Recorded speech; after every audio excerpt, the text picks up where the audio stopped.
so much. Hello, welcome to another instalment of Rugby Nation on Rugby.com.au. I'm Nick McArdle, and for the first time on Rugby Nation, welcome to Christy Doran. Christy. Thanks, good to join, and looking forward to the weeks to come. And of course, we should just dip our lid to Beth Newman. A great stint with Rugby Australia has come to an end for Beth. She has departed for greener COVID-safe pastures in Queensland. So Christy has answered the call and ahead of a massive game in Canberra on Saturday night. Welcome to a man who has a deep understanding of the rivalry between the Tars and the Brumbies. Waratahs assistant coach, a Tars legend, Chris Whitaker. Wits, welcome to you. Yeah, how are you guys? Go easy on that. No, that fits. Legend's good. What makes this rivalry so important and so meaningful for you? I think the rivalry is there because when the Brumbies first came in, they were probably performed better than everyone's expectations, but they were definitely, for the beginning of Super Rugby, they were the best performing Australian team. I think everyone wanted to knock them off. And I suppose coming from Randwick as well, Randwick were kind of known as, the second Brumbies team because we had so many guys that played down there. Obviously, Ewan McKenzie, Owen Finnegan, David Knox. When you get back to play for Randwick, it was like I was the imposter once again. But, I think the rivalry is just one of those things where they've just been the form team. And so it's kind of built it. They love that underdog tag, don't they? You speak to people like Rod Kafer and they just thrived upon it. Did you guys actually buy that, though? No, I mean, he didn't buy it because, mate, I played with half of them down at Randwick, so you knew how good they were. And they'd still run it, run it with you at training. They'd say, we weren't wanted by the Waratahs and we were this and we were that. Hard done by, hard luck story. And it worked for them. They thrived on that. Yeah. Across the river. Yeah, they thrived on it. And, it was a bit like, Queensland hated us as well back in the day as well. So that was their biggest game of the year. So it was like, and every time we played against either the Brumbies or the Queensland, we had to be on for it because we knew they were going to be. We'll get to a story about that in a moment. That rivalry, do you think it still exists today? 100%. Yeah. Yeah, man, I think the rivalry between New South Wales and Queensland is still there, obviously. But I think over the since the beginning, I think that rivalry between the Brumbies is there as well. I remember going back to Randwick and half the supporters down at Randwick in the old days used to be Brumbies supporters, not Waratah supporters, because there were so many Randwick guys there. And I think it's still built on it now because you look at the squad now. There's a lot of guys down there that a lot of the guys the Waratahs no one would have played with. And they're from Sydney, so. Once again, the Brumbies are probably the form team, or they are the form team in Australia at the moment. Everyone wants to knock them off.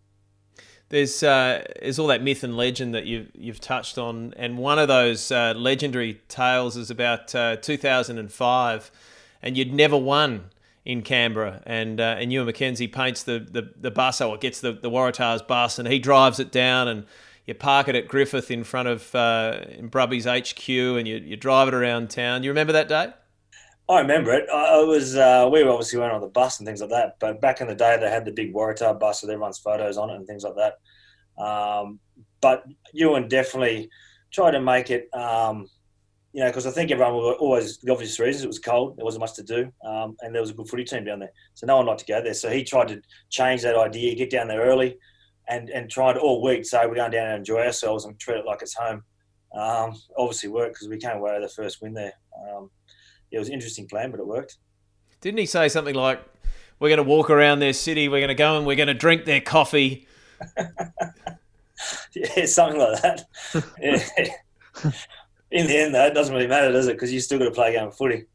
But like you say, you hadn't won ever. Like that would have been, what, 9 years, 10 years. You had to wait for your first win against the Brumbies in Super Rugby in Canberra.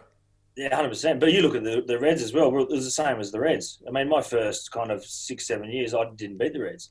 I hadn't beaten the Reds because, you speak to guys like Tim Horan and guys like that, and that was, they didn't win one game all year. That's the one game they wanted to win was against us.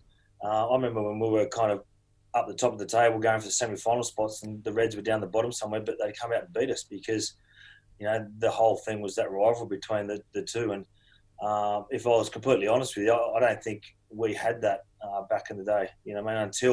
Until we tried to make a point of it. where we thought, let's match them. So we did. It's a bit like the rugby league, the Queenslanders, same thing, same with the Brumbies.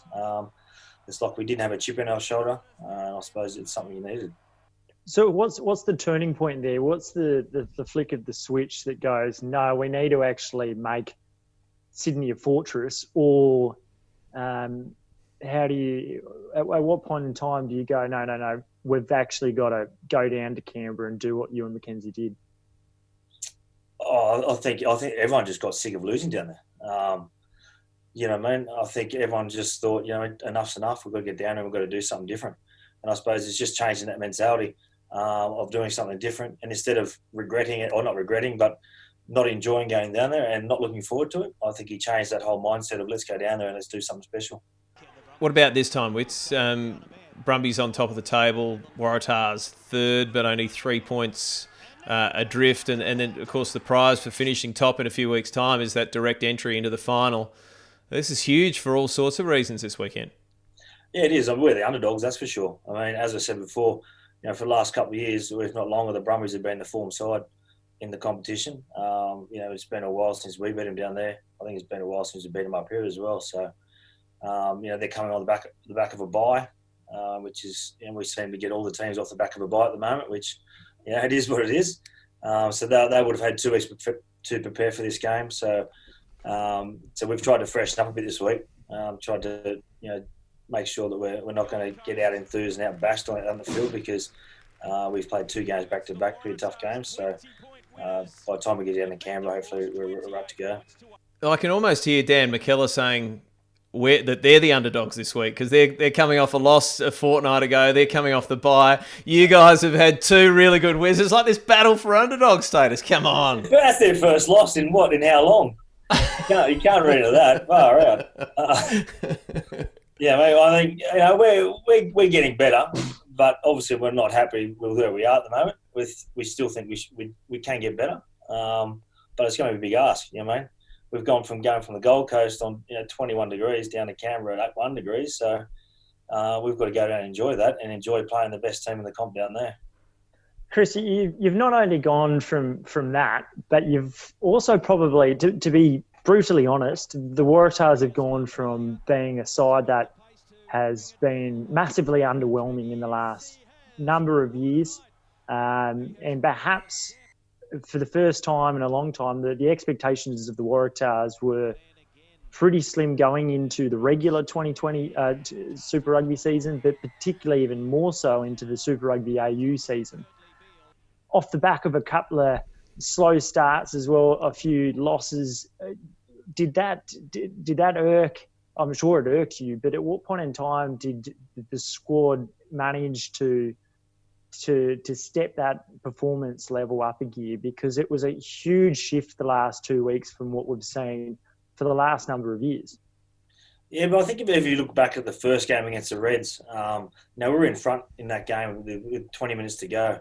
And obviously we've got a young team, so we're still learning how to manage games and how to win games. Next game against the Force was obviously a bit better, but our first half was pretty ordinary. I thought we played some better rugby in the second half. Brumbies, once again, we should have closed that game out. But Brumbies being the Brumbies and being so confident what they do, and they nipped us in the butt right at the end of the game. So we've kind of been there. The Rebels is a bit of a sore point for us.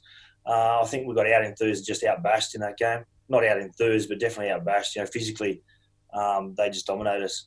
So that's probably the one game we're disappointed in. The other ones, I think we've gotten better each week. And as I said, with the young team, it's just managing those games and how you close those games out. Obviously, with Carmichael coming back and helping out a fair bit in the midfield there, just with leading the boys around the field and helping Will out, it's helped us immensely. We're definitely not the finished product. We're still a very young team. But as I said, our game leaders are so keen and so keen to get better.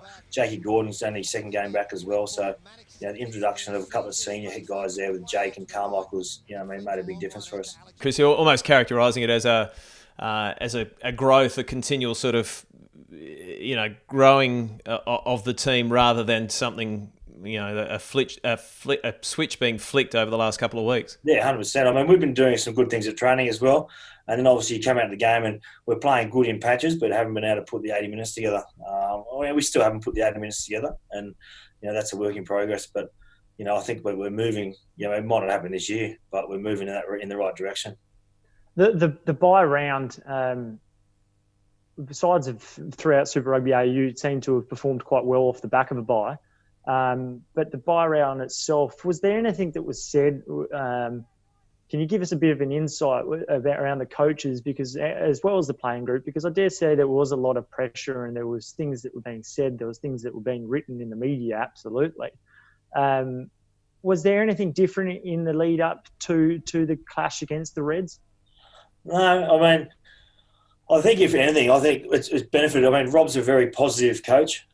He definitely won't tell guys, don't do this and don't do that, don't pass that ball, don't do that. He's very encouraging. He wants to play open style of rugby. So, there's never been a stage where anyone's read the papers and gone, oh, we've got a bit of heat on us here. We obviously put our own pressure on ourselves. But I think the benefit of having that bye was that we got to sit back and we changed a few things on how we play. Which was always the plan on introducing something different on the bye weekend.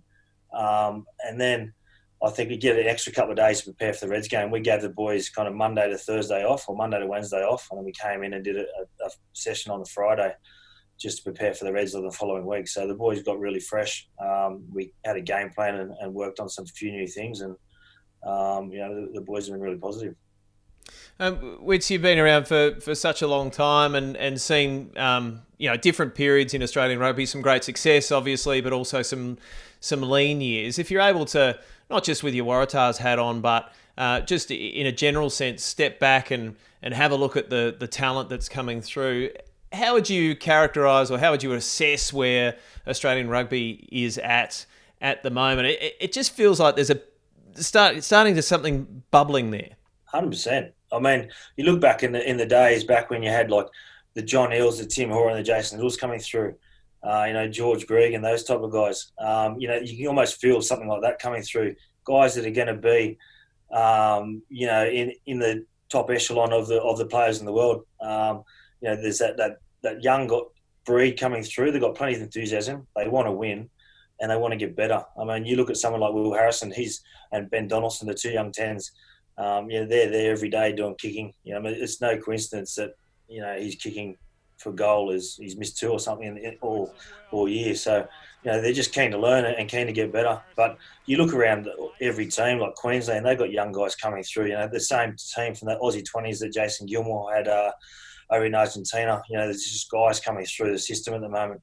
The Brumbies are the same. There's guys coming through there. So give these guys the right nurturing and the right experience around them. It's really exciting the next year or 2 or 3 years. You've been at the Tars now a couple of years as well since coming back from France. Are you feeling more comfortable in the role itself now too?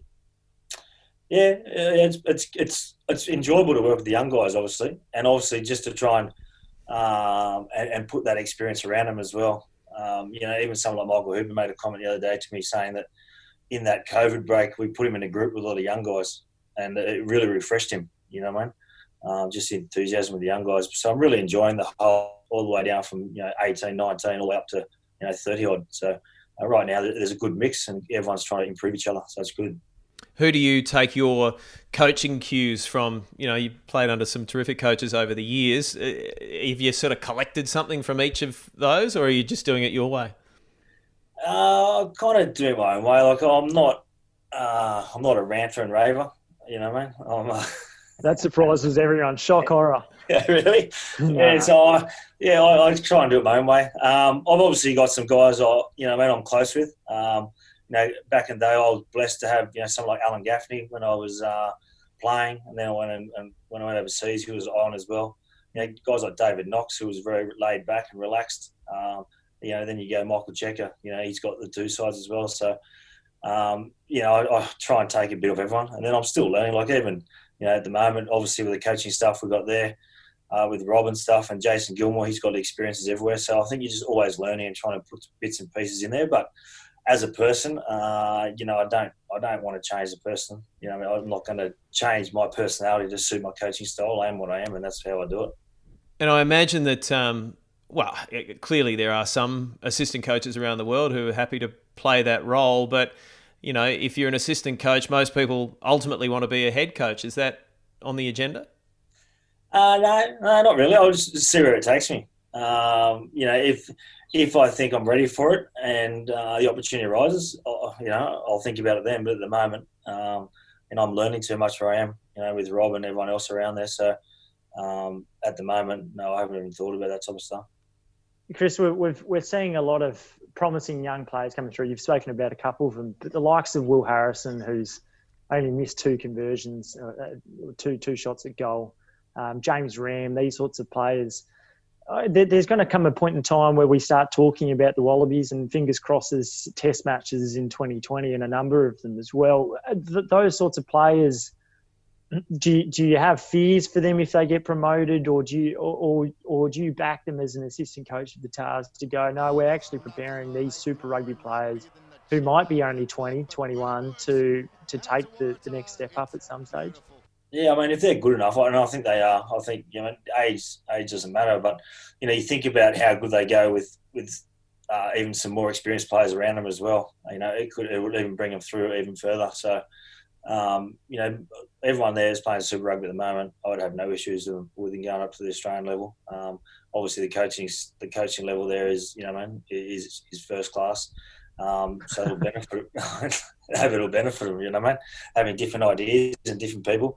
I still stay in contact with like Scotty Wisemantle, and he comes down, helps out, and watches things like that. So, there's no issues there in terms of guys out of the depth. What's the actual collaboration with the national coaches? How does something like that, a conversation like that, play out? Because I dare say for some coaches from a Super Rugby level wouldn't always necessarily want someone coming in and necessarily telling them where to play, for instance, or if it's a Ned Huntington, if they want to see them at 6 or in the second row. I haven't had any discussions about where they should be playing, things like that, but all the Australian coaches have come down and watch training and help out and do bits and pieces. I probably speak to Scott, if not every week, every second week, always in touch. Just he's picks things up in our game. Never about the opposition, things like that. It's all about our game and how we can get better and ideas here and there. And he might send me a clip here and there about what's happening overseas or something like that. So it's very positive. We have Zooms with the Wallaby coaching staff, a couple of times, every 2 or 3 weeks as well, just to chew the fat and talk footy and the direction we're going, and just so everyone's around what we're trying to achieve. Talking about the direction you're going, and again, a bit bigger picture stuff. There's still some uncertainty about what next year looks like, and given all of that, I just thought it was really positive this week when you've got Tom Staniforth committing or recommitting to the Waratahs, and the team that you'll play this weekend for them. Tom Wright has recommitted for season 2021. Obviously, we talk about the positive things that are going on. Do you sense that the players know that there's something better on the horizon as well, and they're willing to show that commitment, show that loyalty, and stick with Australian rugby? Yeah, I hope so. I mean, I think obviously when the COVID thing hit, I think they put a bit of a stop on signing the players and talking to players about contracts and that. So that's been lifted now. There's still a bit of uncertainty, obviously, about funding and what's going forward in terms of budgets, things like that. So it's tough. So I think at the moment that hopefully, signing the guys that have already started negotiations for the COVID. But I think even speaking of hoops and a few of the boys, they're so positive about this, even the Australian conference thing that we've been doing at the moment, the Rugby AU. It's just brought back to those rivalries that everyone grew up watching every week. And I suppose that's why at the moment the boys are quite tired, not just physically but mentally fatigued, just because every week you've got to get yourself up for a game, because there's nothing like a rivalry game against Queensland and Brumbies, the Rebels, and now the Force as well. I think the Force has added an extra spice to the competition as well. Yeah, is that something like the Force 5 sides? There's been so much discussion around Trans-Tasman, Australian domestic. Is it nice just though playing in the one time zone? I dare say it's pretty good when more often than not you're waking up in your own bed and there's games that are being played in Australian hours between 7 o'clock or thereabouts. No, it's been good. I've actually enjoyed also going up the day of the game. It's unheard of for a lot of the boys here. You wake up, jump on a flight, go up to the game, hang at the stadium for 3 or 4 hours before the game, and go out and play. Usually you'd go up a day or two before, and you'd stay the night after and come back the day after. But now it's dead set. Get up there, play the game, and get back. And being in Europe, that's what you do. You play a game and you get straight out. In France, we got on a 10-hour bus trip a couple of times, getting back at 9 a.m. But it's I think it's where the game's going, and there's been no complaints from the boys. It's been really positive. The boys haven't used it as an excuse once, and it's actually opened the boys' eyes to say, hang on, we can do this. It's not an excuse, and actually quite enjoying it. I know, talking about bus trips in France, Drew Mitchell used to tell the story that when they were at Toulon, if they won, Murad would put on his plane and they could fly back, but if they lost, it was on the bus. That was the punishment, the 10-hour bus trip. And I was going to ask you about life in the bubble. I mean, that's one of the differences, I guess, travelling on the day of the game. But how else has it changed how you prepare and what you do, and the fact that you can't kind of quite live the life that you used to? For me, it hasn't been an issue. I'm not. You never go out.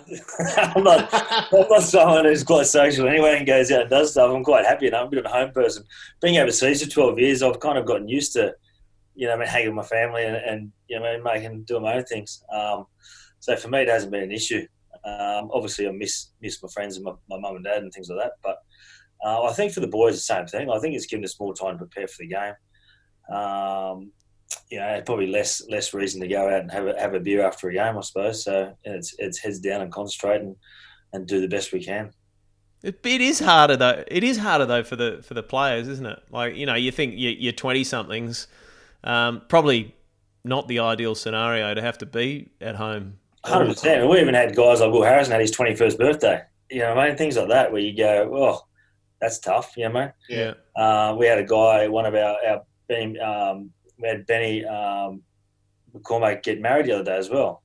So, it's weird times. The whole COVID times, it's definitely weird and bizarre. I tell you, I'm over the Zoom meetings, that's for sure. In the COVID time, we're doing meetings, and I think it's tough. It fatigues you, I reckon, sitting in front of a computer the whole time. We're not used to it. We're used to being on the field and having contact with players and standing up and talking to them and having small meetings here and there, not sitting down on a computer and living a life like that. So it's been tough, but it is what it is. It's funny that you bring up Will Harrison. It was just a couple of weeks ago that his dad was out with Randwick playing the two Blues out Parramatta way, and he was feeling a little bit dusty because it was the night before that it was Will's birthday and that they'd set it up. So it's great. Club rugby, one discussion or one thing that's been in the media recently is the National Club Championship that could be coming into place. I dare say Randwick, a side with a fair bit of history to it, would love that, would love the opportunity to go around and lay claim to the fact that they might be the best club team in the competition. Just talk about the idea of something like that in general. Oh, it'd be huge. Yeah, I think club rugby in Sydney is thriving at the moment. There's so much passion behind the club rugby. Obviously, being a Rugby person myself, we've got so many rivalries as well. East and then Sydney Union, things like that. So, to be able to call yourself, the Australian club champion would be massive. I know back in the day, and I think they still do, Randwick pride themselves on the club championships. So that's virtually the best club in Sydney. It's not just about first grade and second grade or Colts and things like that. It's about being the best club. So to be able to call yourself, the best club in Australia or the best team in Australia would be huge. And I think it brings a fair bit of that tribalism, that goes with rugby, which is so important. And maybe what's been missing for a few years anyway, to be able to re-engage with that grassroots is ideal. So we've talked a bit about what you guys are doing this weekend against the Brumbies. Just before we let you go, Friday night, the Force and the Reds, and obviously, given the way of the world at the moment, you've seen a fair bit of both of those teams. But just take us through how you see that one, and in particular the Reds' effort on their own line the other night? Yeah, massive. Defensively outstanding. Kind of felt a bit sorry for the Reds. It was a tough week, the week they played against us, obviously with Jordan's father and things like that. So, it was a tough night, I think. After the game, everyone just had a big chat with the Reds and said sorry, about the whole thing. It's the beauty of rugby. After it, it just puts everything in perspective, doesn't it? But, I think for them to bounce back the way they did was outstanding. I think Rebels were kind of coming off a bit of a high patch there, obviously beating the Brumbies and things like that. So for the Reds to do that was outstanding. And I wouldn't underestimate the force. I mean, they play some really good footy. If they get it right, they hang on to the ball, they play some footy. With John O'Lance at 10, shown around the field, and Pryor at 9, who kicks really well and also is very dangerous. You saw against the Reds the last time they played, they got out to a lead and they probably a bit hard done by in the end. They got beaten by and they got run down by the Reds in the end. But it's definitely going to be a cracking match. They're both two teams that play exciting rugby. The Reds with a lot of pop passing and a lot of ball movement, and the Force was exactly the same. So it's definitely going to be a game to watch. Just as an assistant coach, the game's on Friday night. You guys are playing on Saturday. Do you watch the game on the Friday night, or do you try to clear your head, stay away from that, just concentrate solely on what your task is on Saturday? And if you don't, and you do watch, and if you do watch the Reds Force, do you watch it a different day, or do you just watch highlights? How do you go about it? Generally, we'll watch it. Obviously in everyone's homes, we generally watch it. I think the hardest thing is so before we played the Brumbies this week, as coaching staff, we would have watched video and come up with a game plan for the following week for the Rebels. So I think there's definitely an art to concentrating on this week's game, but at a certain day, like it's usually my day off, I'll look at the following week's game and watch all my video and come up with the game plan and my ideas. So when we have our coaching staff meeting, we come up with a plan and our weekly structures for the following week. So it's definitely a trick to be able to go from one team to the other, because sometimes you find yourself talking to the boys about the Rebels, but you're actually playing the Brumbies. So you've actually got to kind of read over your game plan again and what you're trying to do before you go into the game. So you get used to it after a while, but you watch the games on the Friday night. It doesn't change. Does it ever work? I find that really interesting, actually, how you do that. But does it ever work where throughout a season you kind of break up teams, so one of the coaching staff becomes a bit of an expert on one or two of the teams? You share it around like that sort of intellectual property? As in within our coaching staff, or yeah. I mean, we're quite lucky because we were obviously, when we played Queensland, we've got Jason Gilmore, who knows a lot of those guys up there. The mole. Hey. Bit of a mole. Yeah, well, yeah. Yeah, no, but so he and I, and then obviously guys know the Brumbies. I think the interesting thing about the second round now is we've already played them once. So we've looked at our game plan for the first round, and said, what did we do well? What did we do bad? Did this work? We keep that? We change that? So there's a bit of toing and froing. So it's quite interesting. The second block of games, it can be quite interesting to see how teams have picked other teams apart. Depending on what they did in the first round. And do you have a view on next year, Trans-Tasman? Is that your preference, or you'd be quite happy to sit back here and play in those time zones those local time zones that Christy was talking about? Yeah, no, either or. I'd be happy. I'm more than happy with the Australian conference, but at the same time, I think whatever happens, it'd be good to have some type of final series, or if it's not a round robin with the Kiwis, something at the end to have a final or a semis or something. That'd be interesting as well. But I suppose I'd be happy just to play footy. Top two face-off sounds like a good compromise if we can't get to Trans-Tasman round robin. So. Yeah, it could be good. Good stuff. Hey, Witz, thanks very much for jumping on this evening. Good to catch up, and I think the way both teams have been playing, I'm not sure that either can quite rightly claim underdog status on Saturday night, but there's a lot to like, seriously, about the way that both teams have been playing in Super Rugby AU. We can't wait for Saturday night. Go well.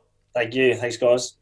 Good stuff. Christy, good to see you. Thanks for being part of Rugby Nation. We'll see you next week, and thank you for your company. We'll see you next time on Rugby Nation.